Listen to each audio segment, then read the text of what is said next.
Before the Civil War, the first historical black colleges were found in Pennsylvania and Ohio. Majority of the higher learning education institutes were predominantly white, who disqualified or limited African Americans to enroll. A century after the end of slavery, most of these colleges, especially in the southern states, regularly employed quotas to limit admissions of blacks.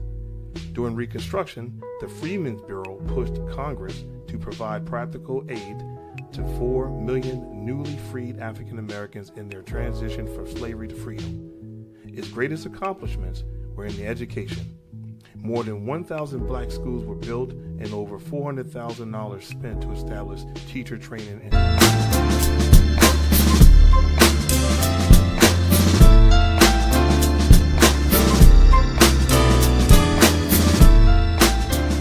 Hello everybody, welcome to the Michael Finkley Show. I'm Michael Finkley. Today is Wednesday, August 19th, 2020. If you have not already, please subscribe to our YouTube channel and ring that bell notification and you receive an email saying, hey, there's new content uploaded.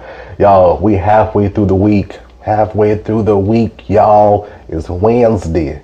It's Wednesday, as we say in South Carolina. It's Wednesday, so keep trucking, y'all.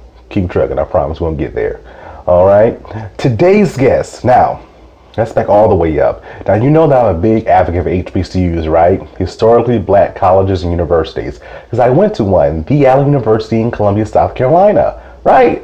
If you haven't already, go back to my channel and there is a clip, actually maybe like 4 or 5 minutes of me just explaining my HBCU experience at Allen University, but go back and look at that. But anyway, today's show, we have a person that actually started a organization called HBCU First, okay? His name is Courtney Gray, and I'm telling you, he has great information about HBCUs, and he is assisting the students of today, the youth of today, with their college and career endeavors. I'm telling you, the dude is on it. The organization is growing. Go visit his website, his social media outlets, all that kind of good stuff, because it is important to know history. It's important to know our history, definitely, because hey, that's all we have. These are schools where they actually educated former slaves, right? Former slaves. And the white schools didn't want us, so we built our own. So many ways, a lot of ways, all the ways HBCUs still matter. But enough of me babbling, because I can go on and on and on and on and on about that. Courtney Gray, more to come. We'll be right back. Coming up, we chat with Mr. Courtney Gray. We'll be right back. On the next Michael Finkley Friday, we chat with Brian Donato about his career, being a father, husband, his YouTube channel, and much more. Don't you dare miss the next Michael Finkley Show.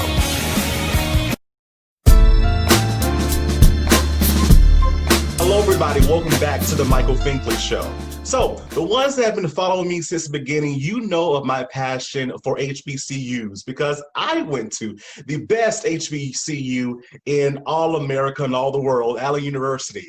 And so when I found this our next guest, and what he does in preparing students for their ladder educationally, I'm like, I had to reach out to him and I had to have him on our show. So introducing everybody, Mr. Courtney Gray. Courtney, thank you for being on. Hey, thanks for having me, Finkley. Appreciate it. You're welcome. You're welcome. So, Courtney, just tell us about yourself, where you're from, and your humble beginnings and that type of thing. First and foremost, I'm a father of 2 teenage boys. One's a second-year chemical engineering student, and another one is a high school student. Wow. Then I guess secondly, I would just define myself as just a black man in this country, just trying to do the best I can. So my roots are in the Midwest. Grew up there and, went to school in Florida and, I'm here now. Yep. So that's the quick version. I got you. That's very quick. So tell us about your HBCU experience. You went to school in Florida. What was that school? So I went to Florida A&M University. Mm-hmm. And there I went to the School of Business and Industry. Okay. So I started off actually in their 5-year MBA program. Wow. And that's a program that Florida A&M University pioneered. And then unfortunately, like a lot of Black males, after a while, I didn't want to do the 5 years. So, but I did graduate. 5 years.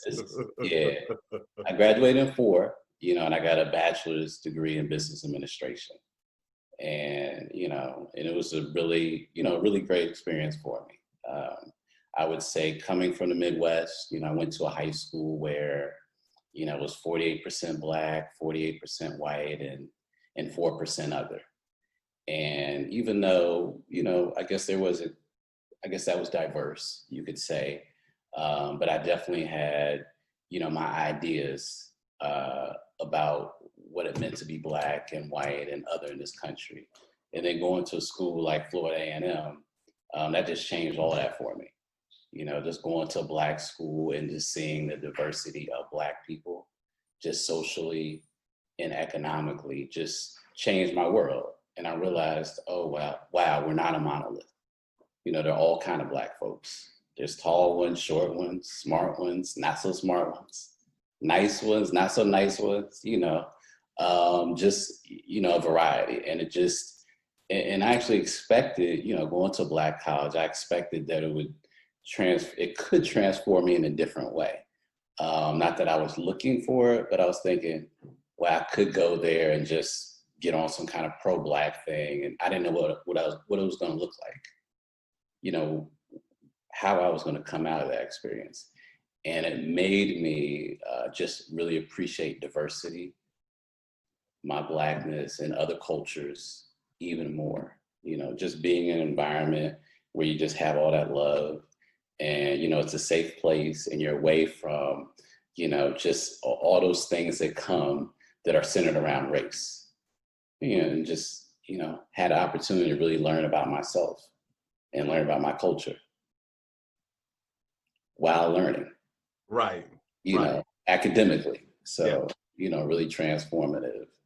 Yeah. And then going back more seriously, just about, I guess, who I am and just how I define myself. It's not necessarily about my upbringing, it's just about like now and my vision for myself going forward.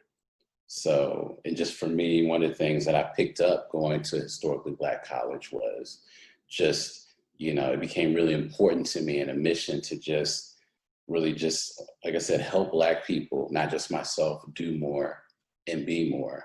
And just for us culturally, a lot of that comes down to just, dignity, getting that dignity, helping us have that dignity that we should have, that was stripped from us, that most of us don't have, including myself to a certain degree. Something I'm working on every day as a Black man in this country. And then, the second thing is just helping us get that full citizenship that, people have been working on for hundreds of years, whether it's, Martin Luther King Jr. or, Malcolm X or, the late John Lewis, there's just been so many, Diane Nash, there's just a lot of people that's been part of that fight. So just trying to find my way. And, HBCU First has kind of helped me find my way. Gotcha. Yeah. I love that.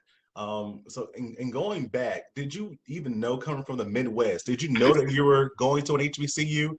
Because when I was going through the process, I didn't know what HBCU was. I just went to school. I found out later. Wow. So I did. Maybe part of that was my parents. They both went to a historically Black college. Okay. So they went to West Virginia State. Okay. Now it's still considered a HBCU, but it's not predominantly Black anymore. Mm-hmm. But it's still considered HBCU. So that's probably where I got that concept from an early age. But that's not something that they really talk about a lot, or but I come from a family of educators, so education's always been kind of important. And I just knew when I graduated from high school, I wanted to get away from home. That's far away. Yeah, I mean, I like the Midwest, but I just wanted to try and see something different. And I know I wanted to be around a lot of Black people. for for whatever reason. And then Florida A&M had an excellent business program. Gotcha. And I chose that because I didn't know what I wanted to do professionally, but I knew that, business is part of everything. So I was like, that's something safe. So that's just kind of how that happened. Okay. Awesome. And you talk about it a little bit, but how did your HBCU experience prepare you for your professional life once you left? So I was fortunate to be at the School of Business and Industry of Florida A&M. So they had a real big focus on professional development. Okay. And now, most universities have caught up, but, way back when I went to college, that was a really, big deal. It was kind of a niche thing. So just from day one, just teaching us how to dress, meeting etiquette, dining etiquette, exposing us to professional talks and forums with senior business leaders. So there was a lot of things, we were required to, teach a class after our first year. Wow. And a lot of schools are doing that kind of stuff now, but back then that was a really big deal. Yeah. So there was a lot of intentionality to the preparation that FAMU offered, business students. Gotcha. Wow, that's major. Yeah. Wow. Before its time, right? Yeah, it was pretty intense. I mean, it's like suit color, tie length, all kind of stuff. Yeah. Okay. Wow. And in your words, Courtney, do you think it's present day, 2020, do you think HBCU still matter? Of course. But it's interesting you say that, though. That goes to the core of, I guess, like the origins of HBCU First. So it really started out, last year. We're a really new organization. Last year, it was just, I just got to a point where I just became really concerned about HBCUs. Unfortunately, last year, most of the press and years prior was negative. And you just keep on hearing this stuff about schools struggling, and it's not something that's unique to Black colleges, but it's amplified whenever you're talking about some underserved community. So with us, it's it's even worse than it is with white schools that are struggling. And I got really concerned, and I was just thinking, like, what could I do to help? Like on a big level, like what's something I can do within my capacity, my skill set, my professional experience to help and make a difference and do it in a way where it's scalable. Yeah. And so that's where it kind of came from. And then as I started doing my research, I started noticing, hey, again, this problem isn't just with Black schools. White colleges got issues too. And then furthermore, I'm just like, ooh, it's not just the colleges. It's the whole education system, K through 12. And we've been hearing, more and more about that over the years. And then now there's starting to be more of an emphasis on higher education. But I just saw some really significant gaps in there. And, so we've been making a lot of headway in terms of academic preparation and rigor, which has been, a very, big, heavy ship to kind of turn. But we've been doing it because if you think about it, our education system hasn't really been updated for the last 100 years. Sure. And it was founded on this idea of people, sharing information and informing people. And then in the process, helping them to learn how to think and do. Well, the internet has really changed that. So information is a lot more accessible. Yeah. You're not so dependent on a traditional teacher or a textbook. And so the problem is just systemically, and it's just our framework. But we're making great inroads towards that. But a couple of areas that I see not so much progress was the actual navigation, like actually getting through college. Like, what does that look like? Like exploring, understanding yourself, decision-making, these kind of things. The social emotional side of things. And then another opportunity I saw was just actually bridging that gap between actually learning and doing stuff. One thing I found in my research was that students are less and less prepared when they enter college. than they used to, and they're less and less prepared when they enter the workforce from college. And guess what? It's nobody's fault. It's not the school's fault. It's not the student's fault. It's kind of one of those things. And again, I identified the issue being, bridging that gap between learning and doing, and then also just that navigation process. And then that's where, kind of HBCU First was kind of born. Awesome. I'm so glad you said that, but because when we return, we're going to talk more about HBCU First and what you actually do and how you're helping students today. We'll be right back. Next, Courtney tells us more about HBCU First. We'll be right back. The Finkley Experience is an education and consulting firm that specializes in first-generation education. We assist parents and their students with the college process. We train school administrators, and we also partner with colleges and universities to assist with their first-generation population. To learn more about our consulting firm and to purchase our book and workbook, please visit our website at thefinkleyexperience.com.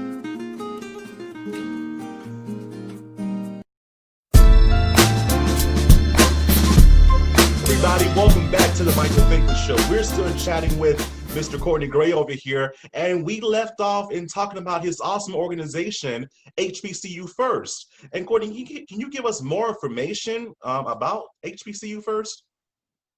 Sure. So I guess I'll start with our mission first. Yeah. So our mission is to increase college success and career access for Black youth. And that's a very important and sharp distinction. So we are in the college and career readiness area or field, but again, we're focused on college success and career access. So we're not focused on trying to help students get to college. We define that as more college access. We're focused on college success, actually working with students that are already in college or committed on their way and helping them become successful. And again, college access is equally as important, if not more important, but that's just not what we're focused on. There's a lot of progress being made in the area. Again, this is just an area where we saw where it needed a little more TLC. And then the second half of that is career access. Just traditionally, Black and brown people don't have access to good careers. We just don't. And again, it's not anybody's fault, but it has been a very intentional, systemic, and institutional thing that needs to be corrected. Unfortunately, we had the tragic, incident a couple months back, where all this just, police killing of Black people and just police brutality just came to a head. And this country was forced into I would say actually a timely racial reckoning. So there is a window, but as far as I see it, it's a short window that's closing fast for us to make some progress with that. And then so our timing as an organization is pretty good. We just started in November of last year. And, we made a lot of progress in a short, period of time. And so what we're trying to do is just get, access to these jobs for brothers and sisters out here. And a big part of that is preparing them. Right. So when they do start to find out about those opportunities that's been, hidden or we just didn't know existed, and when they actually get opportunities to actually interview, they need to be prepared. And that's a big part that we're focused on. So those are like the two big things that we're focused on. And what are some of those events that you've done thus far in preparing students for that ladder? Well, we started off, it's interesting. We made a really big shift organizationally due to COVID. Mm-hmm. Right? So when we first started off, we were focused on college-bound Black youth. Mm-hmm. So our initial programming last year was with high schoolers, and we were doing workshops. Yep. focus on general stuff like that navigation process, focus on like kind of exploring, college options, getting to know themselves, and then talk to them about the HBCU experience. And that's what we really focused on. And we got some really good feedback on that. And then in the spring, we just had a really ambitious, exciting plan. All right, we're going to extend, these in-school, in-person workshops to 25 states. Mm-hmm. And, we're going to be doing these college tours. So we had a lot of the workshops, scheduled on deck. We had a couple of tours set up. We had partnered with the organization out of Minnesota, where we were founded. And, and then COVID really just started picking up traction, really quickly. And we saw early on that just wasn't the route to go. So we had to suspend our high school workshop programming. And then we had to suspend our tours. And it was like, okay, what do we do? Now we had a mentoring program lined up, but that wasn't until a little bit later. So we were kind of like stuck, like, what do we do? So I said, well, we need to get creative and figure it out. And I figured the best way to do that would be to talk to the people we're serving. Right. Black youth. So it's like, okay. So then it's like, all right, let's do this in a really constructive way where we're just not receiving. We're also giving too. So we started our internship program. And, it was really fantastic. We got a really great response, and we opened it up exclusively to historically Black colleges and universities. Great response, overwhelming response. And then within a week, I said, you know what, something really is special happening here. And this was beyond my, 2 teenage sons. I hadn't had, and my niece and, some other family members, I hadn't had a lot of interaction with, Gen Z and just the younger generation. And you hear all these things, but I got to experience it, like just the hope and the resiliency and the unity. Right. Generally when I look at Black people in this country, I don't consider us to be as unified as we should or could be. Yeah. But again, this is one of those things that is intentional and it is structural. Mm-hmm. And we're trying to work it out, but we haven't yet. But then you look at these young people and they're all unified, and it transcends, economic class and status and race and just all kind of stuff. And they just got, they just have a whole nother level of unity. Mm-hmm. Resiliency that gives me a lot more hope and confidence for the future. So within a week or two of starting this program, I'm just like, wow, this is something really special. And then it just became, so when we started the program, let me just back up. The whole idea was to have them involved in kind of structuring it. Yeah. And picking their own projects so they could have ownership. Mm-hmm. And they just took it way beyond what I expected. And, yeah, go ahead. Sorry. Oh, no, I'm just saying I love this. I love this. Continue, please. They took it way beyond what we expected. And it went from a internship for HBCU students and just became something. We actually coined a term. So it evolved into a micro leadership program. Mm-hmm. And what you smiled about? No, because what I'm saying, what the viewers don't know is that we know each other, right? We know each other for a while now, and I'm just thinking about the conversations we've had about this and how you're just you've enjoyed this, you really enjoyed this process, and I'm thinking about the project at the end that you gave to them and they just kind of ran with it and you were just like, oh my gosh, this is what I really wanted. So. Yes. So let me speed up a little bit. So just really quickly with our program. So the micro leadership program is just all about helping students that attend historically Black colleges and universities bridge that gap between learning and doing that they keep on talking about. Taking them beyond the classroom and actually teaching them how to do stuff. Yeah. And what I mean by that is done a lot of research and just stuff I've noticed since I graduated from college 20 years ago. When I came out, of college, the job market was fantastic. We weren't dealing with global pandemics. We didn't have this, this out of control, surge in gun violence in the schools. And, we didn't have all the pressures of social media. So very different environment. But still, the fact of the matter is students are coming out less prepared again.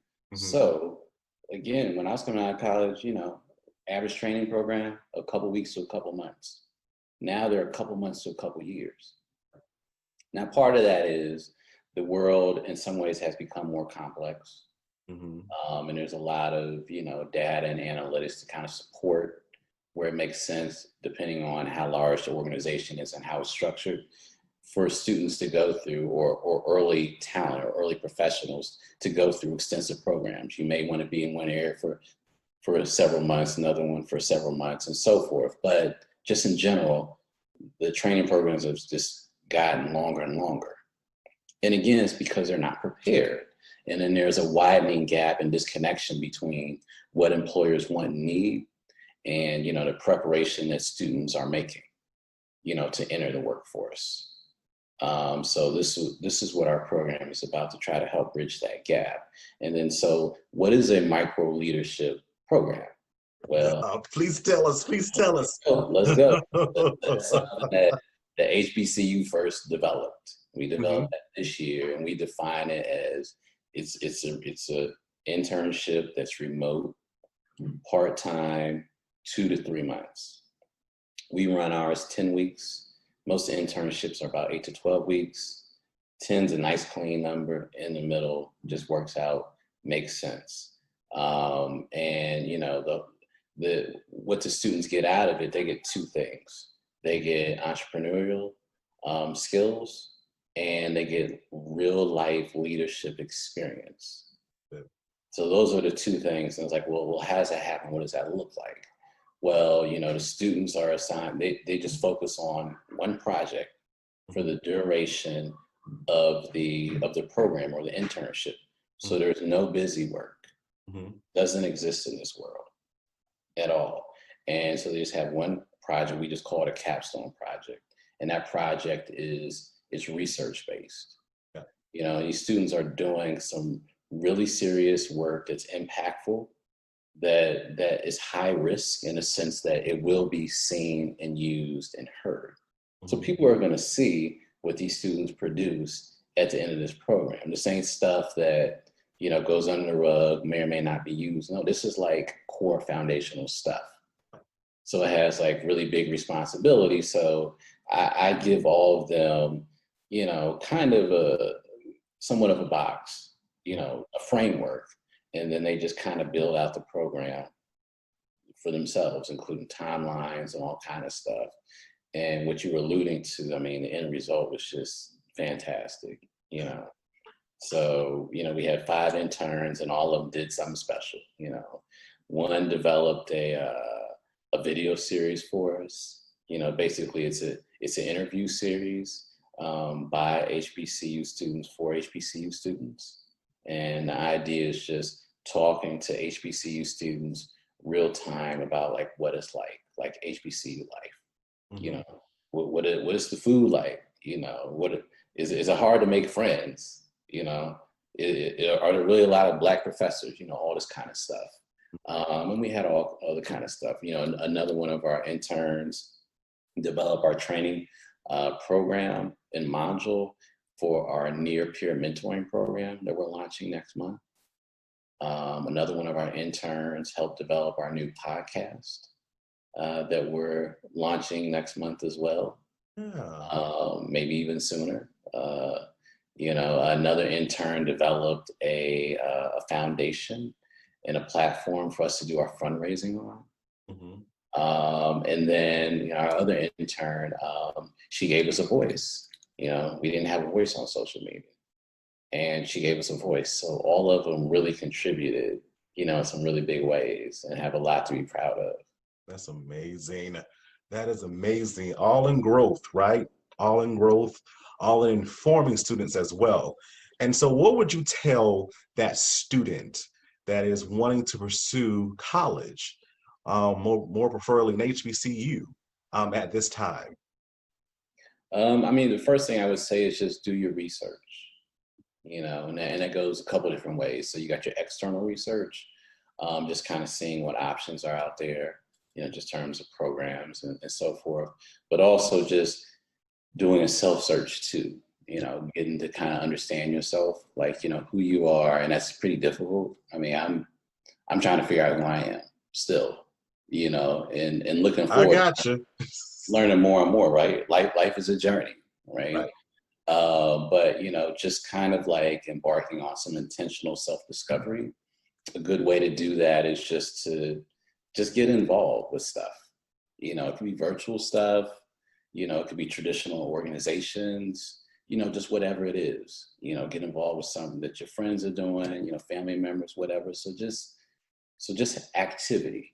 Activity is a really good way to get to know yourself.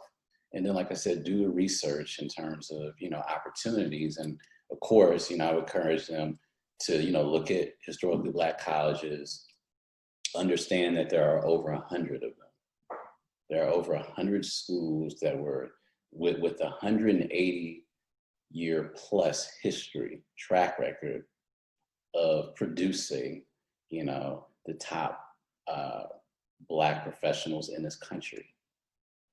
So there are these institutions been around for over 100 years that were specifically designed to help you. Right. So take a look at those, and a good place to look at those is on our website.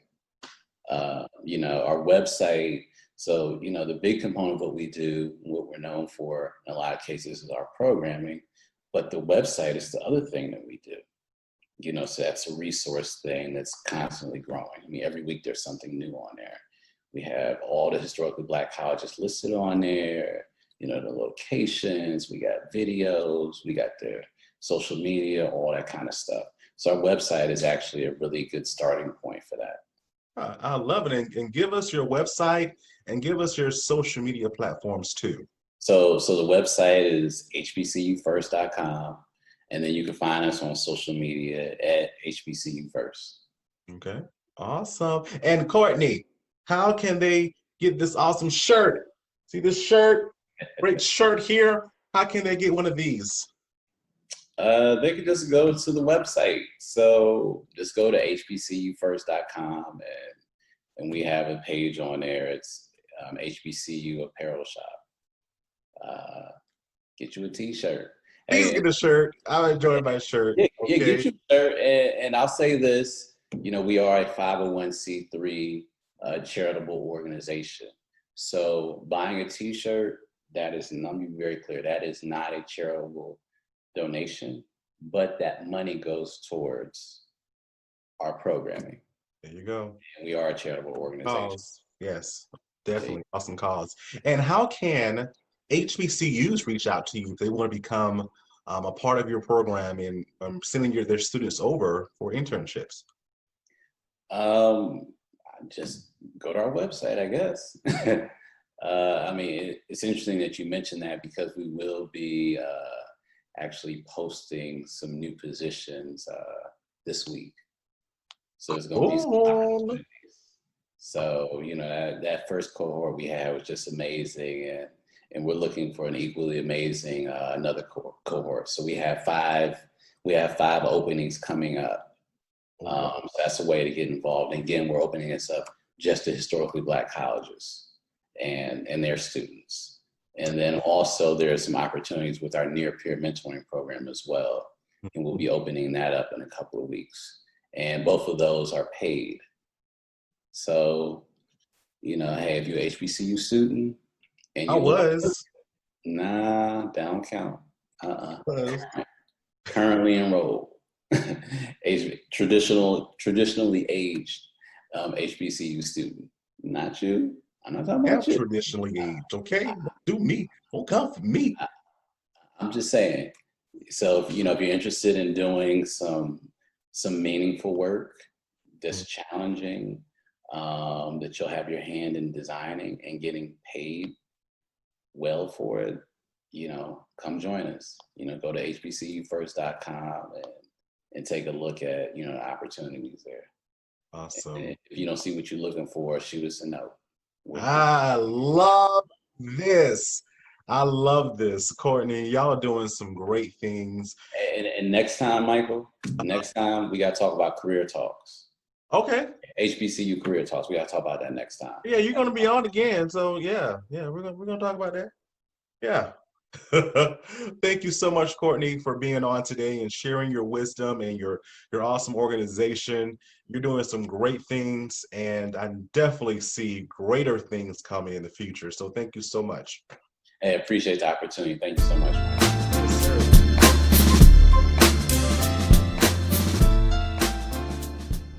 On the next Michael Finkley Friday, we chat with Brian Donato about his career, being a father, husband, his YouTube channel, and much more. Don't you dare miss the next Michael Finkley Show.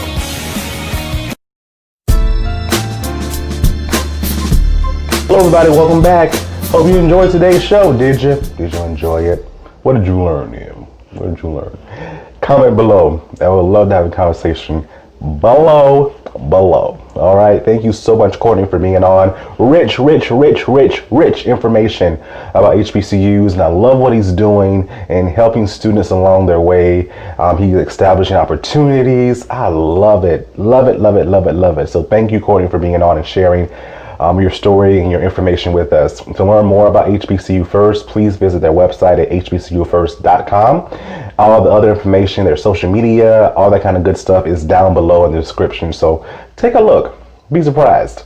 On the next Michael Finkley Friday, we have Brian Donato with us, and I'm telling you, he's doing some great things as well. He has a story like no other. We're going to talk about his career. We're going to talk about his awesome YouTube channel. We're going to talk about fatherhood, all that good stuff, because I'm telling you, it's a story like no other. You have to stay in tune, all right, with us on Friday. All right, if you have not already, please subscribe to our YouTube channel and click that bell for notification, and you'll receive an email from us saying, hey, there is new content uploaded. If you'd like to be a guest on the Michael Finkley Show, please email us at michael@thefinkleyexperience.com. Thank you so much for watching today, and y'all, see you Friday. Have a good one.